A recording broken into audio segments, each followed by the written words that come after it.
Salut Marielle, Salut Alizé. je suis super contente de te recevoir. Merci. Merci d'avoir accepté l'invitation. Avec plaisir. Avant de commencer, est-ce que tu veux bien te présenter en nous donnant ton prénom, ton âge, ce que tu faisais avant de te lancer à ton compte, ce que tu fais aujourd'hui et depuis combien de temps? Alors moi je suis Marielle Noguera, j'ai 41 ans et j'ai toujours fait du commerce. J'ai toujours suivi la voie du premium, du luxe. Ok. Depuis toute jeune, ça m'a toujours passionnée. C'est un monde rempli de rigueur, de travail. Et j'étais toujours à côté de mes rêves, les gens qui réussissent. Et je ne les ai jamais enviés, je m'en suis toujours inspirée. Donc j'aime beaucoup ce milieu-là. Donc moi je tiens Skin Lab, c'est un centre expert de la peau qui est spécialisé vraiment en peeling. On a plusieurs soins coréens, américains. On fait aussi le Head Spa, qui a été un des premiers dans le Var à être développé il y a 2 ans. Donc c'était super cool, ça à offrir, c'est génial. Je me souviens vraiment au moment japonais. Que dire de plus? Il est en plein cœur de la rue des Arts à Toulon, cette ville si émergente et qu'on aime tant en ce moment et qui fait beaucoup parler. Tu disais que très jeune, tu as choisi de travailler dans le haut de gamme. Oui, tout à fait. Pourquoi tu as choisi le luxe? Pourquoi cette voie-là? Écoute, j'ai eu une enfance super. Vers 13 ans, c'est parti un peu en cacahuètas. Et les choix de vie ont fait que j'ai dû être placée en foyer pendant 2 ans et demi à peu près.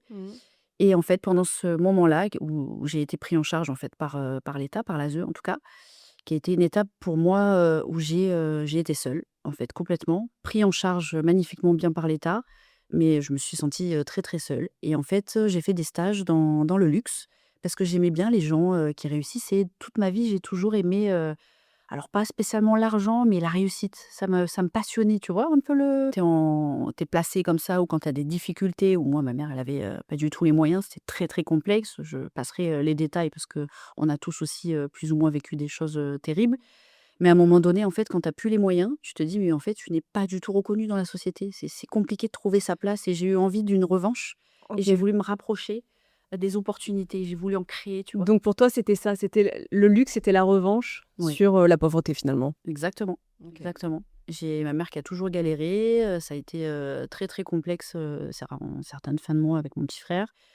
J'ai plus jamais envie de vivre ce qu'on a vécu. Ça a été quelques mois, hein, je ne veux pas dire que c'était des années, on va pas faire non plus, la pleureuse, mais ça a été très complexe. Qu'est-ce que ça t'a appris le monde du luxe? Alors je vais être très, très honnête, la rigueur. Mhm. Parce qu'en fait, tu as ce que tu vois, c'est-à-dire en tant que client, en tant que quelqu'un qui va profiter de ce joli système, de ce joli service haut de gamme. Ouais, ce Sauf confort, tout que ça quoi. voilà, nous on Mais n'est pas derrière, c'est là-dedans. pas le cas. On Ouais. est derrière, on travaille. Est-ce que le luxe, pour toi, c'est une question d'image ou une question de standard? Le luxe, c'est l'image, mais il y a plein de choses aussi où j'ai rencontré 2 types de personnes dans le luxe. Tu as les gens, qui ont énormément d'argent et qui ont des valeurs extraordinaires et qui vont justement à des conversations des fois, tu sais, quand tu fais le bar, tu as des gens qui te parlent et après ils te disent qu'ils sont, multimillionnaires et quand tu les vois, Oui, on tu dirait peut-être, pu les juger et là, ça t'apprend la vie justement. Il m'est arrivé, justement des choses extraordinaires. Un jour, pas que je prenais de haut un client au Martinez, mais cette histoire, je l'ai toujours racontée. J'ai raconté à mon fils il y a pas longtemps d'ailleurs. Ça, c'est Ah la ouais, petite vas-y, on anecdote. adore les Ouais, anecdotes. ouais, ça, c'est une anecdote, franchement la honte de ma vie, hein, vraiment.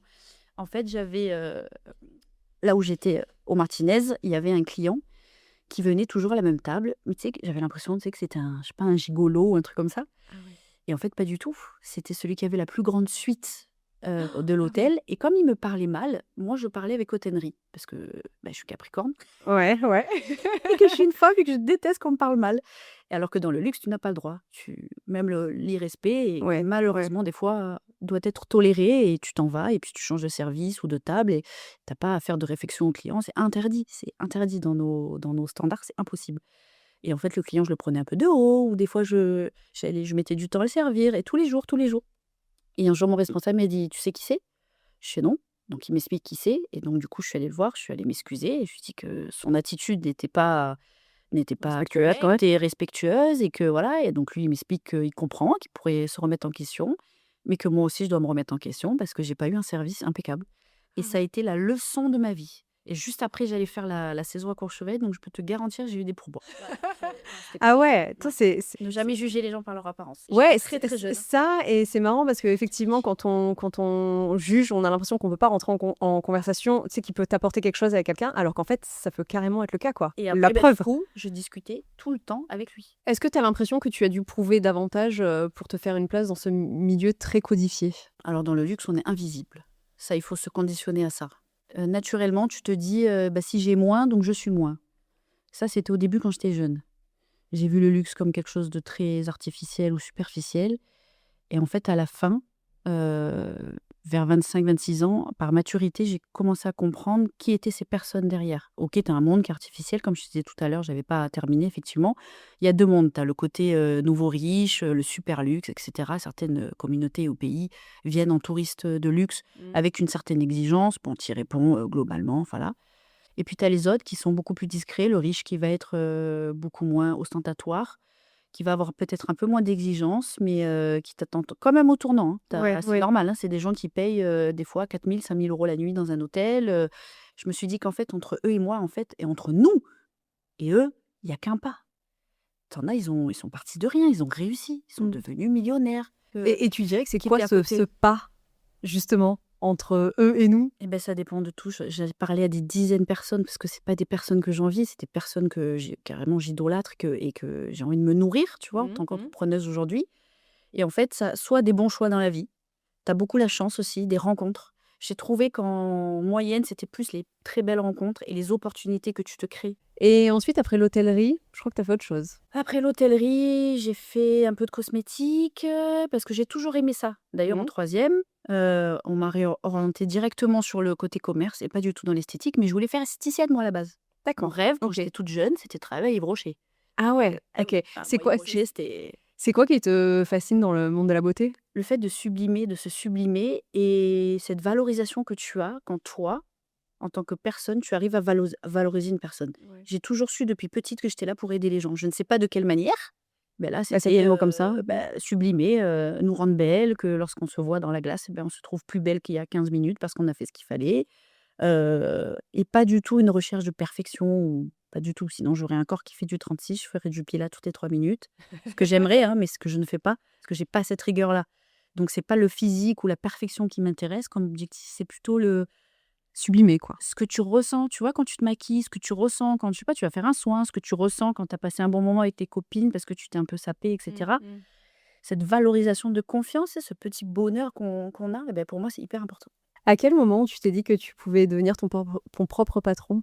Quand, j'ai terminé, l'automobile où j'ai passé 4 ans parce que j'ai une autre passion dans la vie à part la cosmétique et le fait de vous sublimer, c'est, l'automobile. Mon père qui a travaillé, très, très longtemps dans l'automobile chez Toyota. Et j'ai intégré, après avoir été, manager chez Printemps, l'automobile chez Mercedes-Benz, à la Garde. Et un jour, j'ai un bon client de chez Mercedes, qui est venu, qui est rentré et d'ailleurs qui s'est passé exactement ça, les copains de Mercedes ont rigolé. Il s'est passé exactement la même chose qu'à l'hôtel Martinez. Ah, Cette fois-ci, moi, j'ai appris. ouais. Voilà. Donc mon ancien patron, coucou, G, je vais l'appeler parce que c'est un homme qui est très discret, avec qui je suis, toujours en bons termes aujourd'hui, que je remercierai jamais, jamais assez. Donc monsieur G rentre dans la concession et il regarde la nouvelle classe coupé, magnifique voiture. Dans le hall, il arrive en short, sa femme hyper décontractée, il était à peine coiffé, mais bon, il est rentré certainement de la plage ou de shopping, enfin bref, c'était, je crois qu'un début d'été ou une mi-saison. Et en fait, il rentre et il y a personne qui le calcule. Et il tourne devant la classe E et je vois qu'il boue et j'ai dit: «Bon, ben, je vais me lever. Bonjour messieurs, dames» et cetera ni na na. Je le donne à un vendeur. Le vendeur fait la vente et en fait, il m'explique plus tard le jour de la livraison, parce que j'ai tenu à leur Mmh. livrer la voiture parce qu'il était super sympa. En fait, c'était un Toulonnais qui aujourd'hui habite à Nice et qui a un laboratoire fabricant, de cosmétiques. Et donc c'était passionnant quand, je parlais avec lui et sa femme parce qu'ils créaient des produits pour les marques. Enfin, il m'expliquait des trucs, c'était Ah ouais, ça devait être trop hyper intéressant. franchement, ce côté-là de tout ce qui est galénique et tout, c'est hyper passionnant. Donc on passait des heures à parler et le jour de la livraison arrive et quand on fait la livraison de la voiture, il me dit: «Vous savez Marielle, moi je vais te tutoyer maintenant, on s'entend bien». Il m'explique, il me dit: «Il y a des années, mes voisins à côté de chez mes parents, ils avaient une classeuse». C'était des gens qui avaient les moyens, ils avaient une très jolie classeuse de l'époque, c'était vraiment, pour les gens aisés et tout. Et j'ai dit à ma mère: «Je te jure maman, un jour je vais m'acheter la classeuse et je viendrai te voir avec». Et là, elle m'a dit: «Vous savez ce que je vais faire? Tu sais ce que je vais faire juste après?» Je vais aller voir ma mère. Je vais aller voir ma mère avec la classe E. Et du coup, on a chialé tous les 3. J'ai trouvé cette histoire, magnifique. Ça m'a encore appris plein de choses, comme quoi il était «personne» entre guillemets, parce qu'il a toujours été quelqu'un, mais et puis d'un coup, il a saisi les opportunités. Il a acheté, quand un laboratoire était en faillite, il a acheté le labo. Il est resté dans ce laboratoire avec sa femme, il a travaillé pendant des années. Mmh. Il a réussi à le faire monter. Et aujourd'hui, il est connu dans la fabrication. Et j'ai trouvé cette histoire, je te jure, et ben, c'est cette histoire qui m'a donné de l'espoir. Et donc, quelque part dans ma tête, elle est restée Mhm. et il m'a débauché. On avait un magnifique projet de faire. Ça, c'était pendant les AMG, sur le circuit du Castellet. Je lui dis: mais pourquoi tu fais pas une gamme post-cosmétique, tu sais, de médecine esthétique, avec les produits qui font parfait pour quand tu fais ton acte médical et tout. Et il me dit ah, mais c'est sympa, c'est une bonne idée. Nous, on est plutôt spécialisés dans les galéniques solides, par exemple, parce que c'était la mode à ce moment-là, c'était Ouais. en pleine ascension. Tu avais plein de marques qui les appelaient. Donc, du coup, ils ont investi dans les machines et tout pour faire tout ça. Donc, c'était un peu plus connu là-dedans. Et il m'a dit, quelques jours plus tard, il m'a dit: «Tu sais Marielle, avec ma femme, on a réfléchi, pourquoi pas, est-ce que tu viennes, commencer l'aventure avec nous et tout?» Et je te jure, j'y croyais pas quand il m'a dit ça. Je me dis: «C'est pas possible». Parce que moi, je l'ai pas dit de cette manière-là. Pour moi, j'étais très bien chez Mercedes. Je voyais pas trop d'évolution, certes, parce que le milieu, féminin dans l'automobile, Ouais. et j'ai dit: «Oui».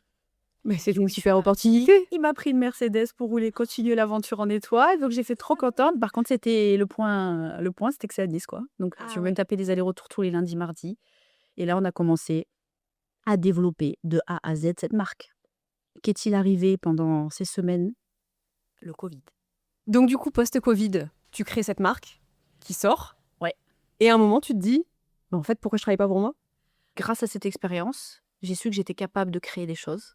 Parce que Oui. finalement, quelque part, c'était un peu comme dans l'entrepreneuriat de créer une marque.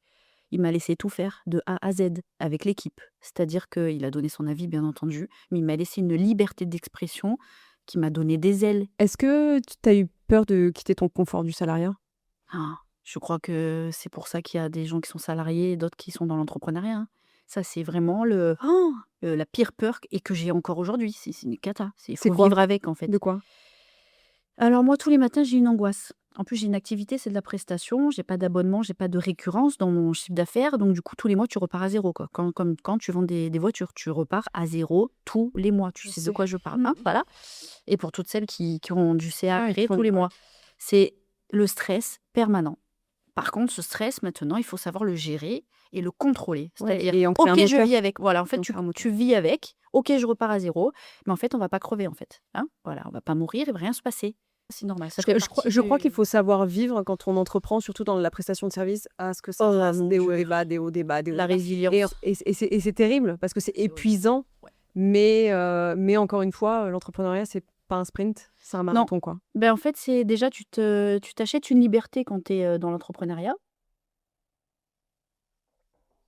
mais en fait, tu es prisonnière en même temps. Je sais pas comment l'expliquer, mais Ah bah, moi, je le vois très bien. voilà. En fait, on Je est pense que libre parce beaucoup que, pourront voilà. En fait, tu t'achètes c'est une certaine forme de liberté, mais comme disait Lou, qui se paye cher. Exactement. Tu as très bien résumé. C'est une très bonne phrase. Est-ce que tu dirais que ton passé, ça t'a donné plus d'audace ou plus de prudence? La prudence, j'en ai pas. C'est ce que me reproche mon mari d'ailleurs. La prise de risque, pour moi, c'est l'opportunité. En fait, quand tu as vécu des moments bizarres dans la vie, où socialement, tu as été complètement à part, tu as envie de te prouver, parce que moi, j'ai jamais eu envie.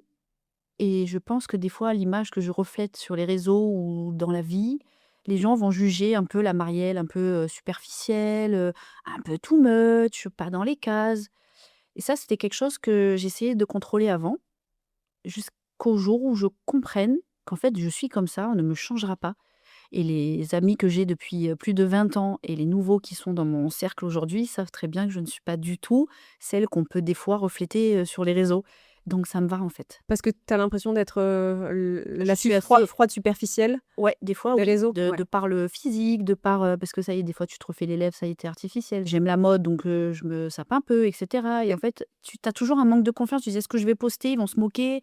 Est-ce que» même si je suis personne sur les réseaux, tu es quand même exposée. J'ai un business, j'ai beaucoup d'amis qui me suivent, tu vois? Et donc tu es toujours gênée, tu as toujours cette honte de dire: «Qu'est-ce qu'ils vont dire?» Et en même temps, j'ai envie de dire que l'esthétique, c'est aussi ton travail. Donc, Oui, mais j'ai eu du mal à l'assumer aussi, parce qu'en fait, c'est l'esthétique, c'est un peu aussi le côté artificiel aussi, tu vois. ouais. Et je me dis que l'esthéticienne, pendant des années, c'était un métier qui était dévalorisé, et j'ai jamais compris pourquoi. Mhm. Et donc, peut-être aussi, c'est ça aussi qui m'a fait que je suis pas allée très vite dans ce milieu-là. J'ai eu peur, tu vois. Ouais. Alors qu'en fait, pas du tout. C'est n'importe quoi. Aujourd'hui, le bien-être, c'est un peu la base pour se sentir bien dans la vie, quoi. Du coup, en 2023, tu crées Skin Lab. Oui. C'était quoi ta vision au départ? Après, moi, j'ai toujours des visions un peu cheloues, un peu hautes, C'est pas grave. plus hautes que ce que je peux réaliser, ne serait-ce que financièrement. C'est la meuf qui est là. Je me dis que tu as une phrase, hein, elle est très bateau, mais en voulant viser la lune, tu atteins au moins les Les étoiles, étoiles. tu vois. Donc, je me dis que j'ai toujours des projets lune. Je suis même peut-être en dessous des étoiles des fois, mais c'est pas grave. C'est comme ça qu'est né Skin Lab. Ça m'a beaucoup aidé à avoir une vision assez américaine du soin. On est beaucoup dans les innovations et dans la beauty tech. C'est mon obsession aujourd'hui. Je voulais arriver sur le marché de l'esthétique en me différenciant, pas en étant meilleure ou moins bonne, Mhm. en étant différente, parce que j'ai pas du tout les codes, même si j'ai les diplômes d'esthétique que j'ai dû passer malheureusement très rapidement et que j'ai en ma possession. Le problème, c'est que j'ai pas du tout les codes d'une esthéticienne traditionnelle. Donc ça aussi, j'ai eu du mal j'ai eu un peu le complexe de, comment on appelle ça là, le syndrome de l'imposteur. Tu sais, j'arrive là et je l'ai ressenti. Et ça, je l'ai mal vécu au début. Après, maintenant, je m'en fous parce que j'ai su faire mes preuves. Et c'est pas parce que tu arrives autrement que tu vas vouloir écraser les autres. Moi, je dis qu'il y a de la place pour tout le monde. Après, il faut avoir son identité. Est-ce que ça a été un projet qui était facilement finançable? Alors, peut-être que j'ai des rêves grands, mais je suis totalement réaliste sur ce que peut coûter. Et je me suis renseignée de ce que ça pouvait coûter d'ouvrir un centre expert de beauté à Toulon. J'ai eu un très bon comptable aussi, parce que ça, c'est très, très important de s'entourer d'une bonne comptabilité et ne pas économiser là-dessus, parce que c'est des gens qui ont de l'expérience, qui ont plusieurs domaines d'activité dans leurs clients. Conseil numéro un, quand on ouvre une société, c'est d'avoir des charges les plus basses possibles. Ne vous la pétez pas à prendre un grand local avec des loyers exorbitants parce que le local vous plaît. Non, visitez-en une vingtaine. Toi, ça t'a demandé beaucoup d'investissement personnel? Non, j'ai fait aucun financement personnel. Je me suis adressée à mon amie qui est banquière et qui m'a fait confiance. Elle m'a fait un prêt de moins de 50 000 euros, et avec tout ça, j'ai fait un tableau avec mon mari et on a fait les dépenses prioritaires, et dans chaque détail, on a calculé ce qu'il fallait, etc. Et pour te dire, avec moins de 30 000 euros, j'ai réussi à créer Skin Lab. Ouais, donc comme quoi d'être bien entouré et aussi de prendre effectivement les charges pas à la légère Non, et de rester réaliste avec le exactement. marché. Ah, mais complètement, faire très très attention aux charges, parce qu'on se dit oui, on va faire du chiffre, on va pouvoir payer, etc. Mais en fait, si tu as le loyer, c'est le plus important. Il faut qu'il soit le plus bas possible. Le jour où tu signes le bail, tu ressens quoi? J'ai eu un sentiment de fierté Mm. et un sentiment extrême de reconnaissance envers mon mari et mon fils. Je les embarque dans cette aventure. Je me chie dessus, je te le dis. Mais je suis trop fière. Et là, j'avais l'impression d'être vraiment là où je devais être à ce moment-là. Et j'avais l'impression que Marielle Noguera devait être là et devait faire ça. Mais j'avais très peur. Ouais, mais je pense que c'est bien de le dire aussi, que même si on montre qu'on a confiance, parce qu'on a confiance en son projet, parce qu'on y croit, Bien parce qu'on est sûr, ambitieuse, bien sûr, ça veut bien pas sûr. dire qu'on n'a pas peur, quoi. Et J'ai pour peur tous autant, les jours, Alizé. ouais, J'ai ouais. peur tous les jours. Je suis en campagne présidentielle sur les réseaux tous les jours. J'ai peur que quand je poste ce pas, qu'on me voit plus. J'ai peur que tout le monde se lasse et qu'elle ne vienne plus. C'est Quand tu dis que normal. tu es en campagne présidentielle, alors j'imagine que ça n'a rien à voir avec les élections qui arrivent bientôt, mais c'est toi, tu sens que en fait, si t'es pas assez présente, quoi, tu peux perdre. En fait, moi, tout mon réseau, mes rendez-vous, mon canal principal de D'acquisition. prospects et d'acquisition, voilà, merci. Tu es dans le digital, toi, non? C'est Insta. Ouais. C'est Insta, c'est les réseaux, c'est mon réseau personnel. C'est en aucun cas Google, quoi. Tu vois ce que je veux dire? J'ai une obsession, à chaque client, je demande: «Ah oui, alors comment vous nous avez connus?» Insta, les Ouais. réseaux, les copines. Ouais, mais justement, est-ce qu'à un moment, il faudrait pas élargir un peu tes canaux d'acquisition pour Oui, on a pas plein avoir cette, de ouais, cette voilà, crainte-là? c'est ça. On a plein de projets. Justement, là, je souhaite être accompagnée par, justement, des gens qui font, ton métier, des gens qui sont dans le digital et qui vont un petit peu automatiser tout ça. Tu vois, j'ai pas de e-shop sur internet, c'est ma faute, tu vois? Mais en même temps, on peut pas tout faire. Ah mais non, on peut pas tout faire. Donc je me C'est un concentre sur les réseaux parce que je maîtrise à peu près ce que j'ai envie de donner. L'expérience avec Maison du Solide, tu vois, ça m'a permis à savoir comment exciter un petit peu les gens, comment, leur prouver qu'on a des belles choses à leur vendre, de belles choses à leur proposer. Mais c'est fatigant. Le matin, après mon café, je fais ma luminothérapie, je te fais toute la com. Le soir, il faut répondre aux clientes. Je n'en peux plus. Ouais, parce que c'est le métier multitâche. Enfin, c'est Ah, c'est waouh! l'entrepreneur, l'entrepreneuriat, c'est ça, quoi. Ouais, C'est mais il faut d'être s'arrêter multitâche, parce qu'on est maman aussi, hein. ouais. Donc, Ouais, puis on a une vie aussi qui on est a une en dehors vie. de ça. Ouais. Donc moi, à 20h, mon téléphone, même des fois à 19, il est éteint. Enfin, pas éteint, mais en tout cas, il est en off. Je T'arrives réponds à à personne. couper? Alors au début, non. La première année, non, parce que j'étais en ascension, donc il fallait que ça Ouais, puis on est carbure. obsédé par ça, quoi. Et là, je me suis dit: «Non, en fait, Ça peut pas être que ça. Non, ça peut pas être que ça. Est-ce que c'est une activité qui te permet de te générer un salaire quand même? Oui, pas en juillet-août, parce que du coup, j'ai fait beaucoup d'investissements la première année où justement j'ai fait confiance à beaucoup de marques. J'ai voulu m'entourer de belles collaborations. Après, j'ai beaucoup d'avantages du fait d'être un peu connue dans le milieu professionnel esthétique. Bah, tu as les marques qui t'offrent beaucoup des masques LED, du matériel. Là, je vais avoir une collaboration avec une marque française très très connue sur Paris bientôt que je vais vous annoncer, qui vont me prêter une machine magnifique avec laquelle on va pouvoir faire découvrir leurs cosmétiques. Voilà, tu as plein de collaborations, ça tu as plein d'avantages, mais le salaire, des fois, il faut savoir aussi ne pas le prendre pour investir et pour grandir plus vite. Est-ce que ça t'est arrivé de regretter ton salaire de salarié? Oh oui, parce que j'ai toujours eu des bons salaires, moi, c'est ça le problème. J'avais toujours des jolies voitures, des jolis salaires, le CDI qui te fait faire des crédits. Là, tu arrives dans un monde, tu as l'impression d'être personne. Ok, donc La t'as banque. l'impression d'avoir perdu en fait en qualité quoi. Ah, c'est Trop incroyable. fort. Ça valorise personnellement le Ouais. fait de te dire que tu es entrepreneuse, parce que moi j'ai une EI, on dit, Ouais. entreprise individuelle, donc j'ai quand même beaucoup de charges. En micro, tu en as moins, mais tu peux pas te développer non plus, donc c'est compliqué. Moi j'ai une employée. C'est compliqué, hein. Marielle, je voudrais revenir sur ton histoire parce que je pense qu'elle fait partie intégrante de toi aujourd'hui. Du coup, tu disais tout à l'heure qu'à 13 ans, tu es placée en foyer. Est-ce que ça a développé chez toi une force particulière? Oui, quand j'étais au foyer, je suis arrivée dans la chambre, tu vois, pour te dire, une petite anecdote. Je suis arrivée dans la chambre, j'étais toute seule. J'avais une copine apparemment de chambre, mais qui était en week-end chez ses parents, parce que tu avais quand même des gens qui étaient placés, mais qui avaient des parents, hein. Moi aussi, j'avais des parents, hein. C'est que la vie, voilà, c'est comme ça, hein. Je suis pas mes parents, je suis là, vraiment, parce que la vie a fait que j'ai été là. Je me suis pas trouvée à ma place parce qu'il y a eu j'avais l'impression que je devais pas être en foyer, tu vois? Quand, on dînait avec les enfants, par exemple, tu avais des enfants qui avaient des histoires de vie, mais c'est innommable. Il y a Ouais, pas de c'est mots atroce. pour, ah ouais, t'as de l'attouchement, t'as de la violence, des gros problèmes d'alcool dans les familles, tout simplement des parents qui ne savent pas être, parents parce qu'ils en sont incapables et moi, j'avais l'impression que tout ce que j'avais, c'était pas très, très grave, donc je minimisais, beaucoup. Après, ça a été une expérience qui m'a forgée parce que, je sais pas comment le verbaliser, en fait, parce qu'on m'a jamais posé la question avant. Mais comme je m'en suis sortie, quelque part, je suis un peu un message d'espoir. Et en fait, quand j'ai fait Maison du Solide, j'ai voulu faire une corrélation avec une asso. Donc j'ai contacté la DEPAP, 83 à Toulon, dont je suis membre maintenant depuis 2 ans, qui est une association qui s'occupe des enfants issus de la protection de l'enfance de 0 à 99 ans. On leur paye le permis, on les aide sur leur appartement, on va leur faire des journées un peu sympas sportives. Et c'est une association qui a besoin de visibilité parce qu'il y a besoin de dons. Donc n'hésitez pas, si vous voulez défiscaliser de temps en temps, à me contacter ou à contacter l'association ADEPAP à Toulon. Ça permettra justement D'aider d'aider l'association, ouais. d'aider l'asso. Les subventions sont de plus en plus légères, elles ne sont plus inexistantes, mais elles sont de plus en plus légères.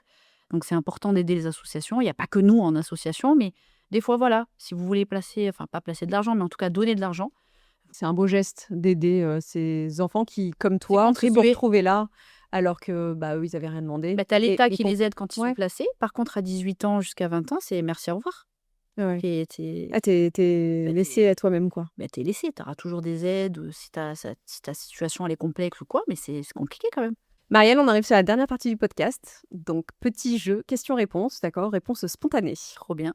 Le geste ou rituel qui te fait du bien instantanément. Ma luminothérapie le matin. Luxe ou simplicité? Les deux. Un mot qui te définit. Authenticité.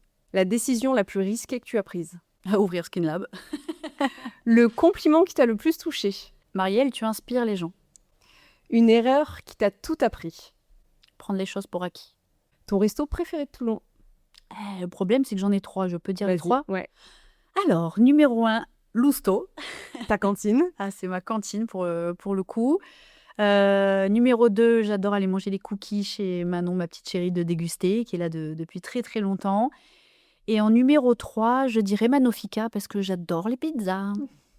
Ce que tu transmets le plus aujourd'hui. Mon expérience, et elle est toujours guidée par l'authenticité et la vérité parce que je crois que c'est mon combat de faire et d'être vrai. Une peur encore présente. La peur de l'échec et la peur de manquer d'argent. Un rêve pas encore réalisé. Mon futur projet. qui arrive bientôt. En tout cas, je l'espère. Le meilleur conseil business qu'on t'ait donné?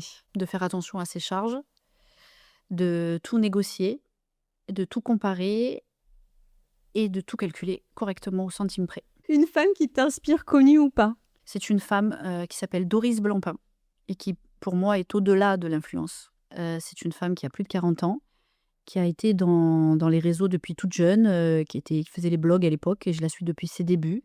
Et c'est une femme qui est maman, qui veut réussir dans un domaine qui la passionne, comme l'influence. Elle a réussi et elle est restée authentique. Donc en fait, pour moi, c'est là où je me dis que tu peux réussir et rester toi-même. Et je la fréquente de temps en temps. C'est toujours un plaisir d'échanger avec elle. Et c'est une ressource d'inspiration. Donc merci Doris. Une fierté discrète? Ma famille.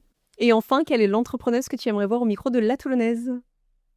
Ben, c'est ma petite voisine d'amour qui s'appelle Elisa, qui a Infusion Florale et qui est une artiste fleuriste, je ne sais pas si on dit ça, qui mérite une belle visibilité parce qu'elle vient d'ouvrir. Eh ben, je la reçois avec grand plaisir. Ben voilà.